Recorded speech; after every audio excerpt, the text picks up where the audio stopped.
comes out as EP divided by 2, which means when one of the springs was removed, the total elastic potential energy also got halved. Now, going back to the options, let's see which is the right answer. So, in option C, we can see a zero point 0.5 times EP, which is nothing but EP by 2.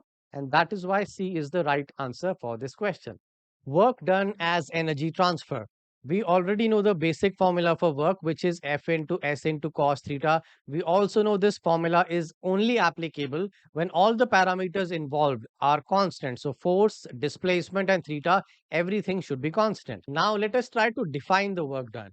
Work done is the measure of how much energy is transferred when a force moves an object through a distance. Whenever any work is done, energy is transferred from one form to another.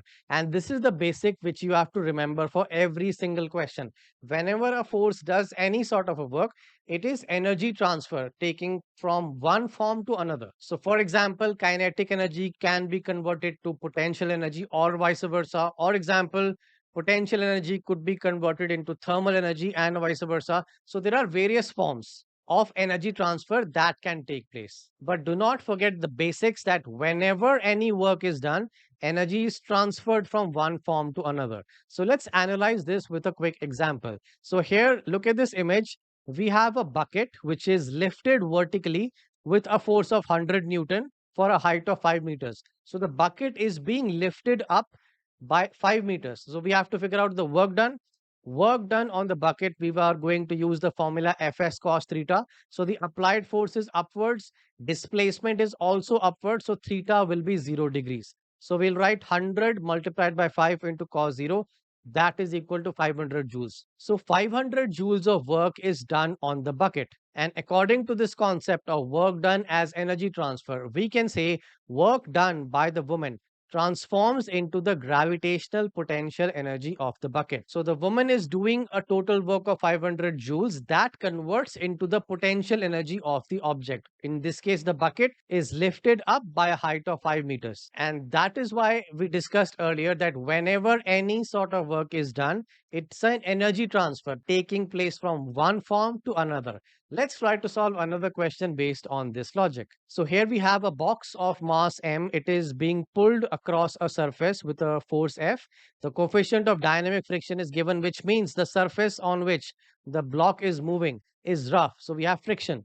And the question is, what is the energy transferred to thermal energy while a box is moved by a distance d? So first of all, I will tell you the most common approach with a lot of students use to solve this question. We have to figure out the energy transfer. We have just learned that the energy transfer is nothing but the work done. So how do we find the work done in this case? So we can see applied force F is acting on the right hand side, and there will be a frictional force acting towards the left hand side. So a lot of students, what they do first, let's try to figure out the net force. So we will write capital F minus friction. Since the applied force and friction are always opposite, that's why we subtract them. And then the students apply the basic formula for work done, which is Fs cos theta. So in this case, we will write work done will be equal to the net force is F minus small f multiplied by the distance traveled in this case is d as it is given in the question.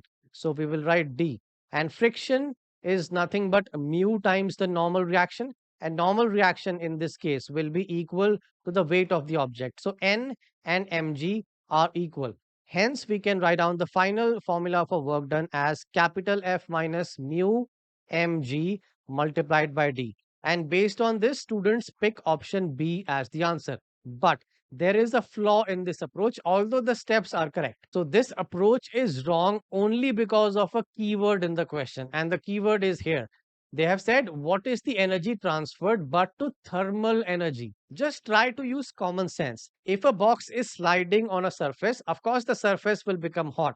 Thermal energy will be generated. So only friction can do work which can be converted into thermal energy. So the applied force, although it is going to do work, but that cannot be converted into thermal energy. So let me write the work done by only friction, that will be equal to the thermal energy, which we have to figure out in this question. So let me repeat, since the block is moving on a rough surface, that is why the surface will become hot.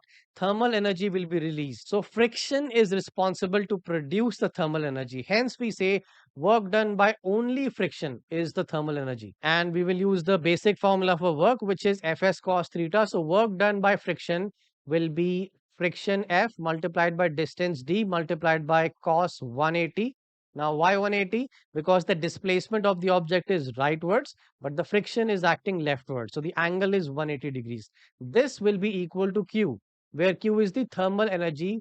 And now let's simplify the expression. So the value of friction is mu times the normal reaction, and normal reaction is mg, like we saw earlier.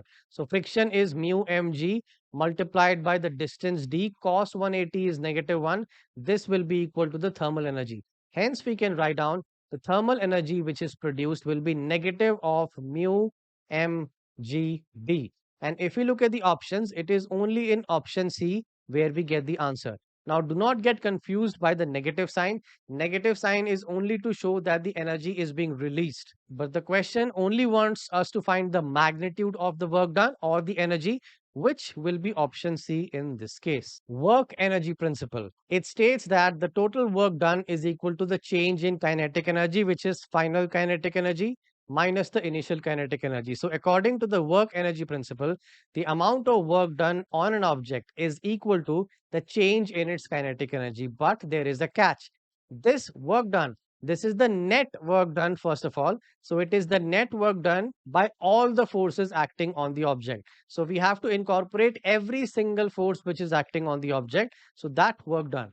Delta K is the change in kinetic energy of the object. So that is final minus initial kinetic energy. Let's try to solve a question based on this formula. So here we have been given the speed of a 20 kilogram box changes from 3.2 to 1.2 meters per second. Calculate the total work done on the box. Now, in the exam situation, if you get this question, students have this habit of going to the basic formula for work, which is Fs cos theta. But the problem is, force is not given here, displacement is also not given here. So the formula will not be useful to get the answer. This is where we use the second formula for work done, which is total work done is equal to the change in kinetic energy. So in this case, the final kinetic energy is half mv square, mass is 20, but the speed is 1.2 finally. Initially, the speed was 3.2. So if you analyze, the speed is decreasing, which means the object is decelerating. And then if you simplify, we will get negative 88. And we can say that the total work done on the box is negative 88 joules. Now, why is it negative? Because the force is decelerating. So even though, let's say the object is moving to the right hand side, it is continuously decelerating, which means the force is being applied in the opposite direction. And since the directions are opposite, theta will be 180, cos 180 was negative 1, and that is why this work done is negative 88 joules. And now let us summarize all the formulas which we have learned in this chapter so far. First is, let's start with the work done. Work done, basic formula is Fs cos theta, but remember this formula is only applicable when all the parameters involved are constants. Otherwise, we use the area under the graph. So that's the first approach. The second approach is to use the work energy principle, which we just discussed. Total work done is equal to the change in kinetic energy. Kinetic energy is half mv square. Gravitational potential energy is mgh. But do remember the concept of reference line. So any point above the reference line will have positive potential energy. Any point below the reference line will have a negative potential energy. For elastic potential energy, which is in springs, so the formula is half kx square. A lot of questions are asked on these two principles, work done by the spring and work done on the spring. So please remember the formulas. Work done by the spring will be negative of the change in elastic potential energy. So we will do initial minus final. In case of work done on the spring, that is positive change in elastic potential energy. So that will be final minus initial. So if we summarize, we can deduce that the work done on the spring is equal to negative of work done by the spring. So the magnitudes are the same, but the direction is opposite. And this is the list of all the formula which we will use to solve questions for this chapter.